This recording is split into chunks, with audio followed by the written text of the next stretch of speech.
84 की लड़ाई में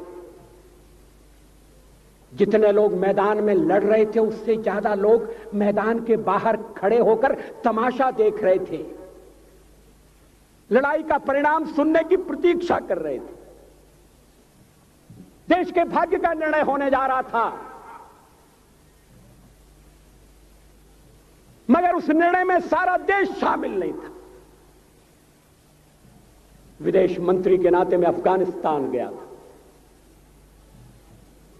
आपको सुनकर ताज्जुब होगा, अफगानिस्तान के अपने मेजबानों से मैंने कहा मैं गजनी जाना चाहता हूं, गजनी। पहले वो मेरी बात उनकी समझ में नहीं आई, कहने लगे गजनी तो कोई टूरिस्ट स्पॉट नहीं है, गजनी में कोई 5 स्टार होटल नहीं है, गजनी में आप जाकर क्या करेंगे, गजनी में आप जाकर क्या देखेंगे। मैं उन्हें पूरी बात नहीं बता सकता था। मेरे हृदय में कहीं गजनी कांटे की तरह से चुभ रहा है। जब से मैंने गजनी से आए एक लुटेरे की कथा पढ़ी है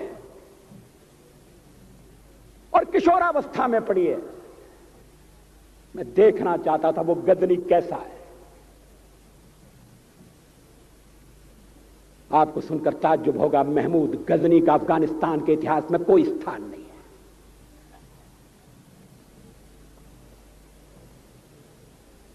गजनी छोटी सी जगह है, छोटा सा गांव है। कल्पना करिए सैकड़ों साल पहले वहां धूल उड़ती थी, झोंपड़ियां थी, मगर एक लुटेरा लुटेरों को इकट्ठा करता हुआ सोने की चिड़िया को लूटने के लिए चला आया। आपस की फूट से जो राजा है वो लड़ेगा, जो क्षत्रिय है वो लड़ेगा। हमने समाज के बहुत बड़े वर्ग को लड़ने के अधिकार से वंचित कर दिया। हमने उन्हें हथियार नहीं उठाने दिए। मार्शल नॉन मार्शल के आधार पर हमने समाज को बांट दिया। वो लुटेरा सोमनाथ के मंदिर तक चला गया। पुजारी देखते रहे। मंदिर की पूजा भक्तों को करना पड़ती है। मंदिर तो एक प्रेरणा का केंद्र है। मैं देशपांडे जी की तरह से नास्तिक नहीं हूं,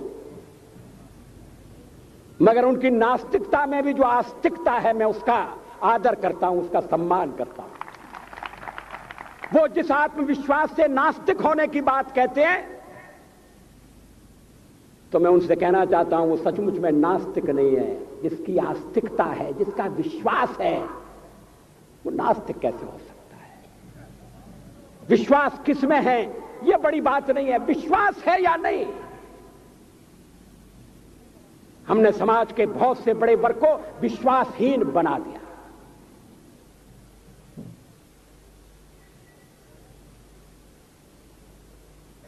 लोगों ने हथियार नहीं उठाए, वेद पढ़ने के दरवाजे बंद कर दिए। इसलिए हम पादाक्रांत हुए। अफगानिस्तान में मैंने एक बात और देखी। मुझे जिस होटल में ठहराया गया उसका नाम था कनिष्क। अफगानिस्तान एक मुस्लिम देश है। मुझे बड़ा ताज्जुब हुआ। मैंने कहा कनिष्क यहां कहां से आया? तो मेरे साथ अफगानिस्तान के विदेश मंत्री थे। मैंने कहा कनिष्क आपका कौन लगता है? कनिष्क से आपका क्या संबंध है? कहने लगे कनिष्क हमारा पूर्वज है, कनिष्क हमारा पुरखा है। He was one of our forefathers। मैंने कहा तब तो हमारे आपके पुरखे एक हैं। अफगानिस्तान के लोगों ने उपासना पद्धति बदली है, संस्कृति नहीं बदली।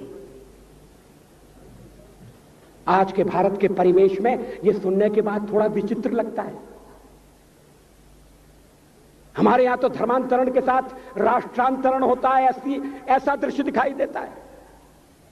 पड़ोसी देशों में ऐसा नहीं हुआ। अभी राम जन्मभूमि का मामला चल रहा है। एक विदेशी आए, कहने लगे राम जन्मभूमि का क्या झगड़ा है।